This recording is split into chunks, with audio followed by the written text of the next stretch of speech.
Hello again, chaps and chapettes. How are we all doing? It's lovely to see you all again, as always. Now, who fancies a pint? An ice cold, crisp pint?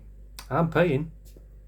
That question could soon be a thing of the past in this country, guys. Permanently. That is, of course, if Keir Starling gets his way. There have been a number of documents from the Labour Party that have been leaked that suggest they are looking at banishing smoking from outdoor areas. More specifically, beer gardens, outside restaurants, outside hospitals, football grounds, that kind of a thing. Pushing smokers further and further and further away from the public gaze. Public gaze as in gaze, vision gaze, not gaze as in, ooh. Small article about it here, guys, that says Sir Keir Starling has confirmed the government is looking at tougher rules on outdoor smoking to reduce the number of preventable deaths linked to tobacco use. Responding to reports that smoking could be banned in some areas, some outdoor spaces in England, the Prime Minister said, "We are going to take action to reduce the burden on the NHS." It's not just smoking that's the burden on the NHS though, is it, Mr. Starling? But that's another thing for another video. The details remain unclear, but smoking could be banned in pub gardens, outdoor restaurants, and outdoor hospitals and sports grounds. Health experts have welcomed the plans, but the BBC has been told that some ministers have raised concern about the impact the ban could have on the hospitality sector. Some business owners have already raised concerns. Pub landlady Lisa Burridge, 55, said, "Pubs should be able to choose whether or not to go smoke-free, and it's not up to the government to make that decision for us." Very true, Flower. This will just be another hurdle to face in the hospitality sector, and no one can do that, and one we can do without, Miss Burridge told the BBC. Excuse me, guys. Now, I tend to agree with this landlady here. Over the last 30 years, the pub trade has had a major kick in the bollocks, more times than one. Back in 2007, the Labour Party brought in the indoor smoking ban, which prevented people lighting up in bars, pubs, restaurants, cafes, buses, trains, that kind of a thing. And obviously, that stopped people going to the pub because people didn't want to stand outside in the pissing down rain or the freezing cold while they had a quick smoke while they're drinking with the mates. Now pubs and bars, they try and rectify this over the years by putting out them little flimsy shelter things outside the pub and them stand-up heaters or whatever you saw, swings and roundabouts. And then, of course, we had the COVID lockdowns, which absolutely decimated the hospitality sector and indeed the pub trade, closing for X amount of time and only being able to open if drinkers, were eating a pork pie while they were having a drink so they didn't have to wear a mask. Something like that. It was something so ludicrous, I can't even remember what it was. It was fucking retarded, if you ask me.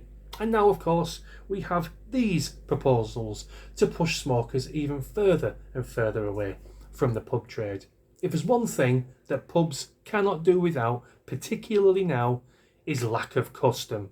A lot of people say that the COVID lockdowns were the second to last nail in the pub trade, and I believe if this is brought in, it will be the final nail in the pub trade. They will just simply disappear from the high street. Well, it's not all about the high street. It's not all about just going out after shopping and having a quick pint with your mates. In some communities, such as small towns and small villages, the pub is the central hub where people can meet up, talk, get some company. A lot of old fellas go to the pub of an afternoon, have a couple of ales with the mates, and then potter off home and go to sleep for the rest of the night. That won't be happening if they smoke a pipe or smoke a cigar. They're not going to be wanting to walk like half a mile down the road just to have a quick smoke. They're going to be pushing them back into their homes all alone, no one to talk to, and probably drink themselves to death in their flat or their bungalow. Now, it's not just that. I can't do this video without talking about smokers. Smokers have had it rough, very rough over the last, 10 years. I mean, look at the price of a packet of 20 fags now. What is it, about £2,500? Most smokers would have to remortgage their house to keep up with their habit. Now, a lot of people would say, "Oh, just give it up. It's easy. It's only a habit." No, it's not fucking easy. It's one of the hardest things, scientifically, apparently, to give up People say it's a couple of steps below heroin. I'm not sure it's that difficult, but it is very difficult to give up. I used to be a smoker myself for many, many years. I gave it up about 5-10 years ago. I've been vaping ever since. Vaping's supposed to be an aid to stop smoking. I didn't. I used it as a substitute because I couldn't stop smoking. Like my video about the boozing the other day. I have an addictive personality. It's very difficult for me to break free from an addiction. Thank fuck I have never taken drugs. Otherwise I'd probably be 6 feet under by now. But yeah, pushing people away just because they're smokers is a bad move, particularly for the pub trade. And this one parting thought, guys, before I go. A little personal rant to do with smoking. I cannot stand those people, some people call them Karens, I call them wankers, who are stood about 500 yards away from a smoker and they get like a slight whiff of cigarette smoke and they go and start going. I hate them people with a passion. I just want to grip them and choke them right there. It really gets on me tits. And you know who's generally worse for it?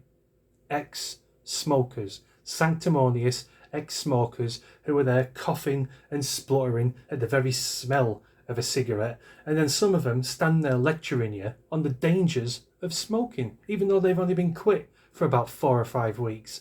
They get royally on my tits. Some people even do it with vapes. This is just basically steam. It gets on my nerves, guys. Now, yep, I won't go any further into it. My personal rants do tend to go on.